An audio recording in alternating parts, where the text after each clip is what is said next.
Hi hello అండి, welcome to bar special. నేను మీ భారతి. ఎలా ఉన్నారండి అందరూ? నేనైతే చాలా బాగున్నాను అండ్ మీ అందరు కూడా చాలా బాగుండాలని కోరుకుంటున్నాను. ఈరోజు నేను మన వీడియోలో వచ్చేసరికి స్వీట్ షాప్ స్టైల్లో ఉండే మంచి పాలకోవా రెసిపీని చూపించబోతున్నానండి. ఈ రెసిపీ చూసే ముందు మన ఛానల్ కనుక ఎవరైనా ఫస్ట్ టైం చూసినామంటే ప్లీజ్ సబ్స్క్రైబ్ చేయండి. అలానే పక్కన ఉన్న బెల్ ఐకాన్ని కూడా హిట్ చేయండి. ఫస్ట్ అయితే నేను ఇక్కడ 1 లీటర్ ఫుల్ క్రీమ్ పాలని తెచ్చుకున్నానండి. సో తర్వాత ఇలా ఒక గిన్నె పెట్టుకొని, పల్చడి గిన్నెలు కాకుండా ఇలా కొంచెం మందంగా ఉండే గిన్నెలు పెట్టుకుంటే మనకి కోవా ప్రిపరేషన్ చేసుకునేటప్పుడు ఏంటంటే ఇలాగా అడుగంటకుండా, కోవా ఏంటంటే రెడ్ షేడ్లో రాకుండా మనకి మంచి గోల్డెన్ కలర్లోకి వస్తుంది అనమాట. లేదంటే మీరు పల్చగా పెట్టుకుంటే ఏంటంటే అడుగంటుకు పోయి, లేదంటే అది బ్రౌనిష్గా అయిపోయి టేస్ట్ కూడా కొంచెం డిఫరెంట్గా అయిపోతుంది.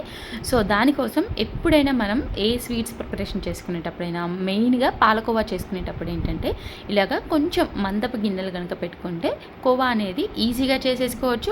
అలానే పాలు కాగబెట్టుకునేటప్పుడు మీరు కింద అడుగున కొంచెం నీరు పోసి పాలు కనుక కాగబెట్టుకుంటే మనకి కోవా ప్రిపరేషన్ అప్పుడు కూడా ఇలాంటి మందపు గిన్నెల్లో కూడా కొంచెం కూడా అతుక్కోకుండా చక్కగా వచ్చేస్తుందండి.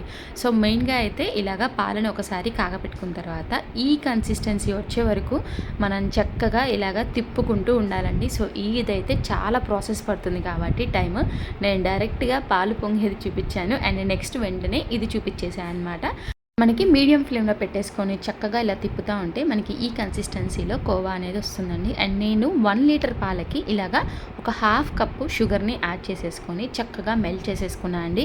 మీకు కనుక స్వీట్ ఇంకొంచెం కావాలి అనుకుంటే 3/4 కప్ యాడ్ చేసుకోవచ్చండి, లేదంటే మరీ స్వీట్నెస్ ఎక్కువైపోతుంది. అండ్ ఇలాగా షుగర్ అంతా మెల్ట్ అయిపోయిన తర్వాత నేను ఇక్కడ ఎవ్రీడే వాళ్ళి మిల్క్ పౌడర్ని తీసుకున్నా అండి. సో ఎందుకంటే మనకి ఇలాగా కోవా ప్రిపరేషన్ చేసుకునేటప్పుడు ఏంటంటే మనకి ఎన్ని పాలు తీసుకున్నా ఏంటంటే అది చాలా తక్కువ అయిపోతుంది. అందుకని నేను ఇక్కడ ఫస్ట్ అయితే ఒక ½ కప్పు మిల్క్ పౌడర్ని ఇలాగా యాడ్ చేసేసుకొని దానిలోకి బాగా మిక్స్ చేసేసుకున్నాను అండి. అండ్ ఈ మిల్క్ పౌడర్ వచ్చేసరికి ఏంటంటే ఇలా కలుపుతూనే ఉండాలి, లేదంటే మనకి ఉండలుగా ఫామ్ అయిపోతుందండి. సో మీరు ఇలాగా ఒక స్పూన్తో కానీ, లేదంటే ఇలాగా హ్యాండ్ షేకర్ హెల్ప్తో కానీ ఇలా చక్కగా ఉండలు లేకుండా పెట్టేసుకోవాలండి. సో ఇలాగ ఉండలు లేకుండా పెట్టుకున్న తర్వాత మనం ఇక్కడ ఇంకొక కప్పు మిల్క్ పౌడర్ని యాడ్ చేసేసుకుంటున్నాను అండి. సో మొత్తంగా నేను ఒక 1 కప్పు మిల్క్ పౌడర్ని యాడ్ చేసుకున్నాను అనమాట. సో నేనైతే ఇలాగ కొంచెంగా యాడ్ చేసుకున్నాను సెకండ్ టైం వచ్చేసరికి. ఎందుకంటే ఫస్ట్ టైం ఒకేసారి యాడ్ చేసేసరికి ఏంటంటే కొంచెం ఒక 2-3 మినిట్స్ ఎక్కువ టైం పడుతుంది అనమాట దాన్ని మిక్స్ చేసి ఇచ్చేయడానికి.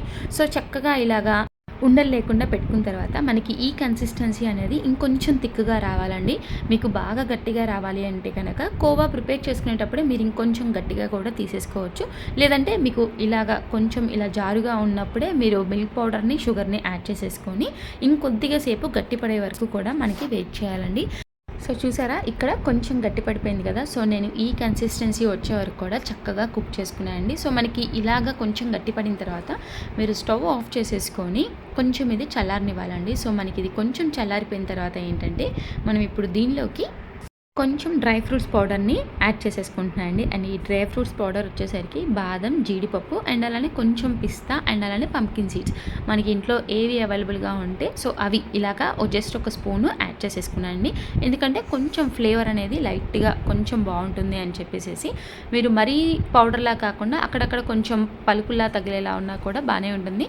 సో ఇలాగా పౌడర్ని యాడ్ చేసుకున్న తర్వాత చక్కగా ఇది కంబైన్ చేసేసుకొని మనకి ఏదైనా ప్లేట్ కానీ బౌల్కి కానీ ఇలాగా కొంచెం నెయ్యిని యాడ్ చేసేసుకొని చక్కగా స్ప్రెడ్ చేసేసుకొని అందులోకి యాడ్ చేసేసుకోవాలండి. సో నేను ఇది మొత్తాన్ని కూడా ఇందులోకి ఒక బౌల్లోకి యాడ్ చేసేసుకుంటున్నాను అనమాట.